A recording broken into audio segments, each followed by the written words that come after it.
एक बार की बात है, डोली चिड़िया जंगल की ओर से गुजर रही थी। तभी उसकी नजर एक पक्षी पर पड़ती है जो कि घायल होता है। वह तुरंत उसके पास जाती है। बहन, यह चोट तुम्हें कैसे लगी? मैं पेड़ से टकरा गई थी तो मुझे चोट लग गई। रुको बहन, मैं अभी तुम्हारे चोट पर दवा लगा देती हूँ।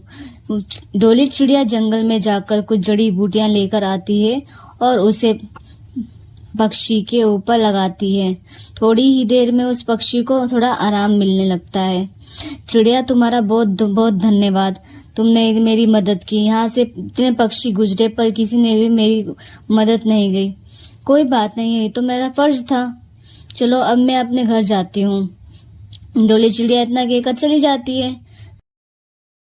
जंगल में बारिशों का मौसम शुरू होने लगता है और बहुत जोर से हवा बारिश शुरू हो जाती है। तूफान चालू हो जाता है।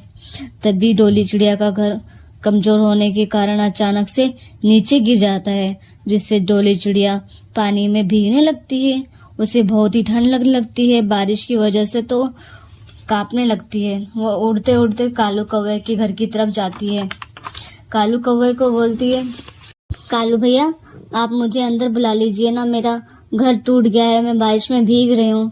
पर कालू कौवा उसे वहां से भगा देता है। चल भाग यहाँ से, मेरा घर तेरे वजन से गिर जाएगा तो फिर मैं कहाँ जाऊंगा। इतना कहकर वो अंदर चला जाता है। फिर डोली चिड़िया उड़ते उड़ते कबूतर काकी के घर जाती है। वह भी उसे मना कर देती है। ऐसे ही जंगल में सभी पक्षी उसके साथ ऐसा ही करते हैं। कोई भी उसकी मदद नहीं करता, कोई भी उसको आश्रय नहीं देता। फिर डोली चिड़िया उड़ते उड़ते जंगलों की तरफ चली जाती है, जहाँ उसे सेब का घर दिखाई देता है। तो वह देखती है कि वहाँ तो वही चिड़िया है जिसकी उसने मदद की थी। अरे तुम यहाँ कैसे? मेरा आंधी तूफान में घर टूट गया है। मैं बहुत सारे पक्षियों के पास गई मदद मांगने के लिए, पर किसी ने भी मेरी मदद नहीं करी। तो उड़ते उड़ते मैं जंगलों की तरफ आ गई। यहाँ पर आके देखा तो ये सेब का घर देखा। तुमने ये घर कैसे बनाया है? पहले तुम अंदर चलो, फिर मैं तुम्हें सारी बात बताती हूँ। तभी दोनों अंदर चले जाते हैं।